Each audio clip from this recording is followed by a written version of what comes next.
agriculture, we know very well that in the country we cannot fail to speak about coffee amongst the products that we export, and therefore we have to get it right. For the longest of time, yes, we had gotten it right, but as time goes by, this is not the case, and therefore we look at some of the adjustments that we need to make, but importantly get to understand just where it is that the rain started beating us and whether there are efforts to make sure that we have good policies and also great adjustments towards reviving this very sector. We start with you, Madam CEO. Amidst all these challenges facing the coffee farmers, just what will they be celebrating first of all? And I know that we have some celebrations coming on Saturday. That is for the International Coffee Day. It is international, but it is always important that we speak to the issues that we face here. So what will this day be like? And thank you so very much. My name is Sarah Nyaga, a farmer from Embu and also the CEO Kenya Coffee Producers Association. I'm happy to be in this meeting today. And yes, this week for us is a celebration week for coffee, an International Coffee Week. So the climax is going to be Saturday, that is the International Coffee Day, which is tomorrow. Yeah. For us Kenyans, we are celebrating the crop per se, because it is a crop that is supports a livelihood for over 800,000 farmers. That is not a mean achievement for this crop, and so for that we celebrate this crop. We are also celebrating this day because the theme of this day, the theme of International Coffee Day this year, it is circular economy. And this we realize that even as farmers, as much as we are coffee farmers and we celebrate the crop, we cannot make it alone in this business. And so we want to celebrate all the stakeholders in the industry who are in their own different way, the coffee farmer cannot be alone in this industry. And so for that, we want to celebrate the government for the support that they give to the farmer. We want to support the other key industry stakeholders, the millers, the marketers, the dealers who actually export our coffee, because coffee is an export crop. We also have many development partners who we want to appreciate this day. Thank you. All right. And you know, even in times of campaign, there's been that general talk of, making sure that farmers across the country have their problems looked into. Problems that are evident, their cries that really have gotten them not to levels where they're not able to, work on their crops and their produce as expected. The coffee farmers, for instance, and that's why you've had conversations with the Mount Kenya region, because this region is huge on coffee farming, and them saying that they want ample environment, they want a good environment, they want, the government to come in handy and address some of these grievances that they have. Even before we look at the celebrations that are ahead of us or that lie ahead of us, conversations are on as to reviving this sector. Just how bad on its knees is it? Thank you. My name is Peter Gikonyo. I'm the chairman, Kenya Coffee Producers Association, and also a farmer from Murang'a. Well, as a farmer, I want to make a reflection of what a farmer is in terms of coffee. Is basically the person who initiates the value chain. The value chain is concluded at the cup. And therefore, as we are celebrating the coffee, we need to have a reflection of what the farmer is and what do they get at the end of the day. So basically, there has been a lot of issue, a lot of talk about the coffee farmer and the support that the current regime, the government that is now in power, has promised. They went loud and they came up with the county charters that is reflecting on what is required about every aspect of every county. And now when we speak about coffee, and specifically in Mount Kenya, sorry, we want to look at when they promise, or when the government promises the farmer that they are going to deliver. We don't want it to be left at the promise. As the people who speak for the farmer, we want to make sure that we engage the government, both at the county level and the national government. Because the national government and the Ministry of Agriculture has a kitty that is supposed to support the farmers. At the county government, that is where now the agriculture is devolved, and that is where we unpack what is in agriculture, and we can look at the various crops and what other value chains, be it animals, other value chain in terms of horticulture. But more to speak about the coffee farming. The coffee farming has been ailing for quite a long time, not because of the farmers' problem, but because of what has been happening in the value chain. So what we want to do and what we are doing as an association is to help unpack whatever has been promised by the government. Mm-hmm. Does it meet the expectation of the coffee farmer? And therefore, we would no longer want to sit to take the back seat. We want actually to be on the front seat, the driver's seat, so that then we can drive whatever is supposed to be done by the government is done, so that then it is able to facilitate the farmer to be able to attain that which he does, because basically the expectation of the farmer is to get the income. And therefore, if you look back at the many years, late 80s, early 90s, or mid 90s, coffee farmer was a respected person. But look at the status today.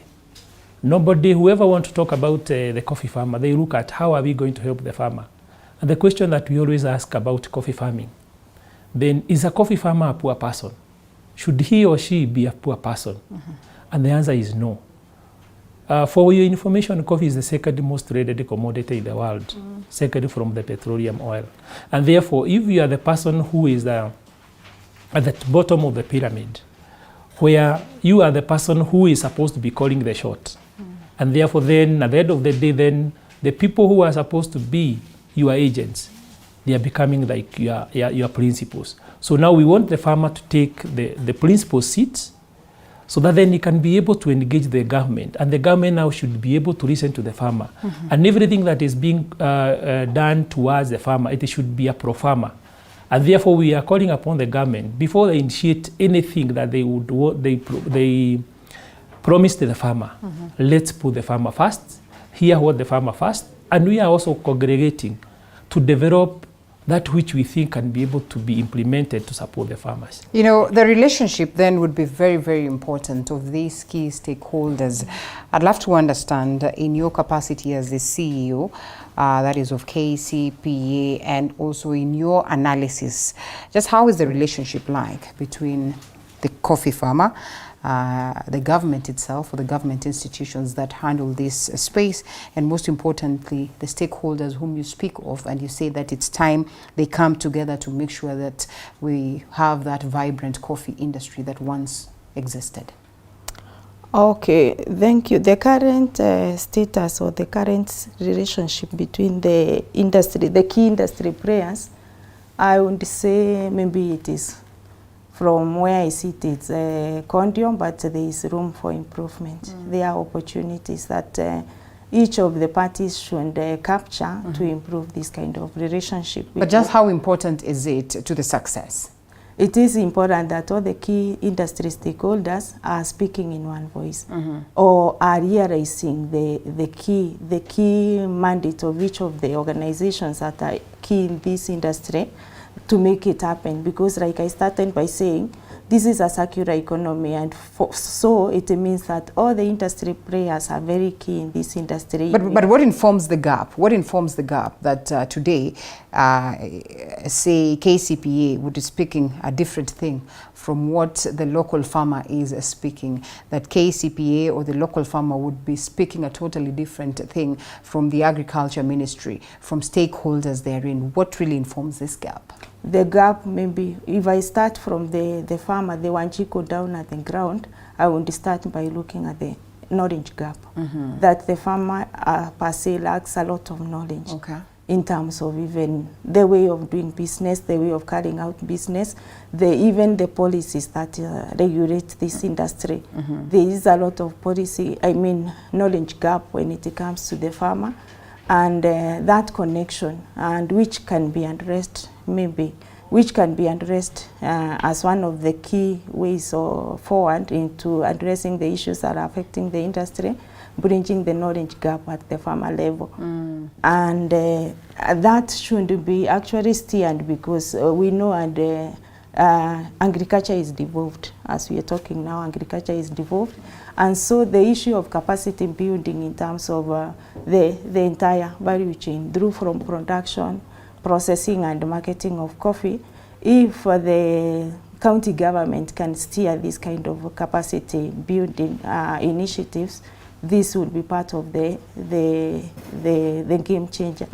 And just how much is the government doing this, the Ministry of Agriculture, like we rightfully put it, when we're talking about capacity building?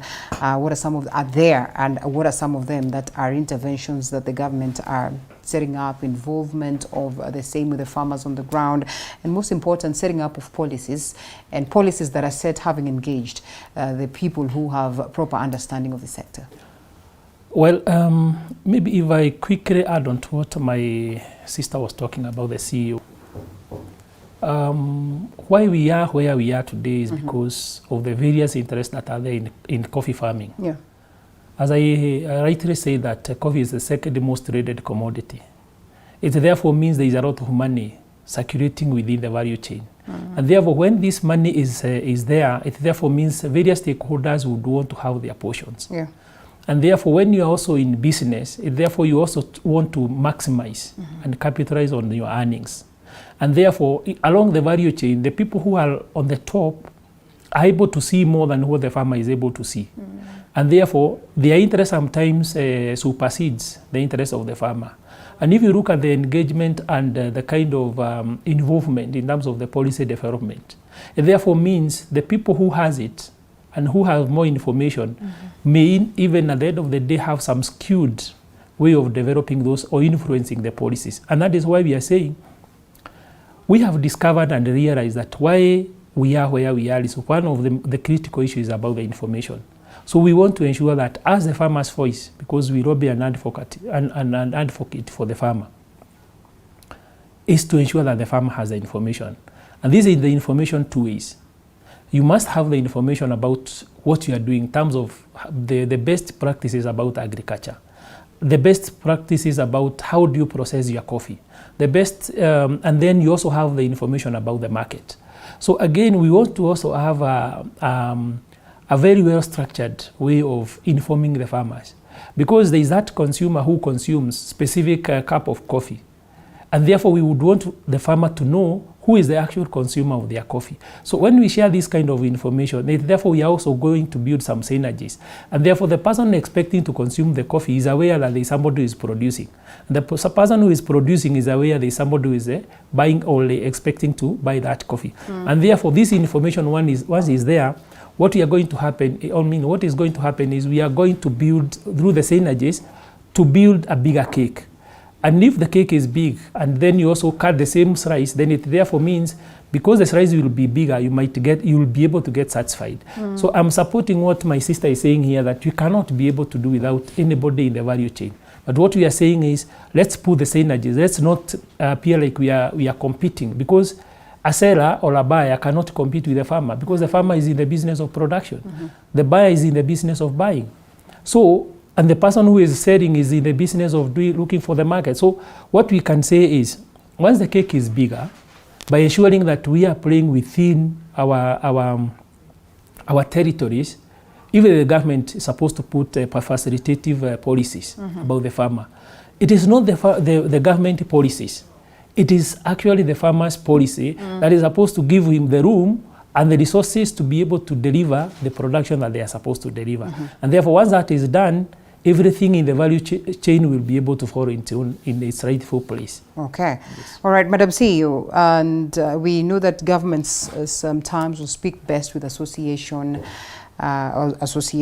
with groups that, come together to speak to the needs of, a certain, sector, or you see a certain group of people, and therefore they want you to come as associations and all that. Just how instrumental is the government in making sure that they get to boost the numerous associations that are there in relation to coffee farming in the Kenya, and in this case, the KCPA? And what are some of the areas that you would wish for the new government to touch on moving forward? Okay, we want to first of all start by appreciating the former government because they have realized the importance of association, and particularly KCP as an association for the producer in Kenya, because they have involved us in the past in various activities pertaining coffee farming. Like, for example, we have the body that regulates coffee auction, and this is the body called Nairobi Coffee Exchange. We were given the mandate to appoint the representatives, the farmer representatives in that body. And so we have 5 representatives in the body of 9 members sitting in the committee of Nairobi Coffee Exchange. So that to us is a plus, because therefore we can have the authority to oversee coffee trading. And we want to thank and appreciate that. Before we even delve deep into what you say, we have had instances where the farmers themselves are not confident with the kinds of leadership that they set up. What goes into the formation of, say, the board of leaders, and how much are the farmers involved as to this decision, so that they know that if we send so-and-so, that if we send Sarah, that if we send Peter, then we are guaranteed that these are the faces of us, so they represent our faces, and for sure they will address our matters. The gaps that I want to highlight would be where we, in organizations that are representing the farmers, or the farmer organizations, like just to name like a few, the Coffee Directorate, for example, we have coffee research that is in charge of coffee research, and that should be farmer-driven. Because research activities are about the farmer. So to mention but a few, we would wish that in these bodies, that it is the farmer. The farmer is represented in these kind of bodies. And when we talk about farmer representation, we would wish where it is not a government appointee. Because a government appointee in this case will not be representing the interests of the farmer. That is number one. Number two, this government appointee majorly who does not understand coffee farming or coffee production. So per se, this person will not be representing the interests of the coffee farmer. So it is, we would wish a case whereby it is the farmer who actually comes up with the people who are representing him or her in these bodies, so that the farmer is given the mandate in the process of appointing this representative in these key farmer organizations to actually appoint his own, to be sure that his interests are taken care of in these kind of organizations. Just to mention a few, there is Coffee Directorate, where we wish the farmer is represented. There is coffee research, that is very key in research activities, driving the research activities in the industry. There is the new KPCU, that is also a parastito, and that is also managing, like, for example, a very key area of the cherry or the funding in the industry for farming. So those are just but a few where we would wish that the farmer is represented. But I've highlighted one of the areas that we are happy that the government has realized the importance of the farmer as sitting in the board of the new, the Nairobi Coffee Exchange. And we want to appreciate that. All right, and so moving forward, yes, as we almost sum it up. I just wanted to maybe add on what she has said. Why you find sometimes there is a feeling that, like what you're asking, if I am the one who is representing them, or if the farmer will be feeling like I'm going to represent them the right way, is the process. Because if the process is not right, you do not expect the output or the final results to be right. And therefore, as the KCPA, when we have been given the mandate to nominate, we have a clear process of nomination. And therefore, even as we sit in the board of KCPA, we also come from the farming community. We also are elected from at different levels. And therefore, we become farmers' representatives who are there by their choice. And therefore, if we are not able to deliver on our mandate, therefore, the farmers have an obligation and they have a right to recall us not to continue representing them. And therefore, we want to be very open in terms of whatever we are doing, so that the farmers can also be able to understand they have people who are representing them, and they are representing their interest, not their personal interest. Yes. All right, so as we sum it up, what are the expectations for tomorrow and now moving forward, now that we have different government? They will come with their own styles, perhaps make adjustments on the policies that have been there as they come up with new ones. Just how set is the sector itself to embrace these changes that come with a new government? As we celebrate tomorrow, a very important day for us, Kenya, as the Kenya coffee producer, we are looking up to the new government. And first of all, we want to celebrate the new government and give our congratulations to the new government, including our new CS, Honorable Inturi. And we are looking up to them so that, and we are ready and willing to sit down with the government and actually from the very beginning address the issues that are really facing or challenging the farmer, and even looking at the way forward and how we can sit together and address these issues. And we want also to appreciate the government from in their new month in the office, realizing that the cost of production is high, the cost of coffee production is high, and the first thing they have done is to now put an initiative for subsidizing fertilizer. That to us is spelling good future for this industry, because it seems that it is very clear that the government is well aware of some of the issues that are ailing the industry. And for that reason, we are open and we are ready, we are more than ready to sit with the government to actually share because we know we really understand the industry, and so we'll be more than willing to share with the government the way forward in driving the industry. Well put. Mr. Chair, in 1 minute. Yeah, thank you.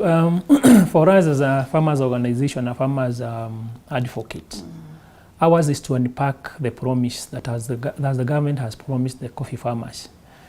We want to go to the granular, the small particles of the promise. And therefore, then once this promise is done, then once we unpack it, we want to have like a contract between the farmer and the government, so that then we can now be able to ask ourselves, where are we? Where do you want to go? So that along the value chain, along the way, we will be able to reflect and ask ourselves, we said we wanted to go here. So where are we? So where have we not been able to be where we wanted it to be at this particular time? And therefore, we will be able to put the government on check. We will be able to hold the government to account. And that is the only time that the farmers will start getting their benefits. And that when the farmers get their benefit, everybody in the value chain will be happy. And remember, the government is one of the greatest stakeholder, second from the farmer, because the farmer is the principal stakeholder in the coffee farming. And therefore, the other people who come into the business of coffee, I would say they rank that. So the first one is the farmer, the second one is the government, and then the other service providers will come in between. And therefore, as we celebrate the International Coffee Day tomorrow, we are looking at how the coffee farming and the coffee industry can be sustainable. Because whatever is happening now, even including the vagaries of weather, is also affecting the coffee farming. And you see, we cannot be able to handle the issue of weather until we all come together, the stakeholders, so that then we can be able to agree. For us to be able to sustain the industry, this is what we have to do. And again, finally, we also want to look at the prices of the coffee. We want the government to ensure that the farmers, as they do the farming, they are assured that there is some level of income that they will be able to get from their produce. Yes. All right, Asante Sana, all the best. And of course, as we look forward to tomorrow, we understand that if we get it right in the coffee sector, the benefits then will translate not just to the coffee farmers, but to the country at large. And that is what we look forward to. And that's why together we join in on this course to make sure that we sanitize and we make the best of the coffee sector and the agricultural sector at large. Peter Gikonyo, Chairperson, the Kenya Coffee Producers Association, thank you for speaking to us this morning, as well the CEO, Kenya Coffee Producers Association, Madam Sarah Nyaga. Asante sana. All right, we close this conversation at this very bit, and we have the next 1 hour of lots of entertainment, and still we have cakes to give you courtesy of Valentine's Cake House. I can already see Anthony is out here saying that he sent his number in vain. Not to worry, Anthony, that will be looked into. And to you who's not sent your message just yet, it is your time to do so. Towards the last minutes of the programs, we'll be telling you who gets this or of the program. So we take a quick short break, and then we'll be coming back with more music.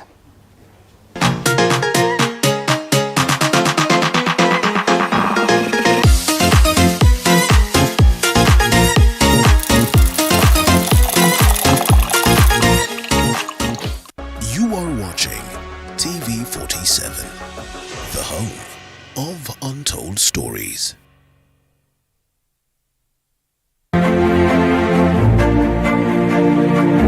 As a government-sponsored student, joining Mount Kenya University was the best decision I ever made.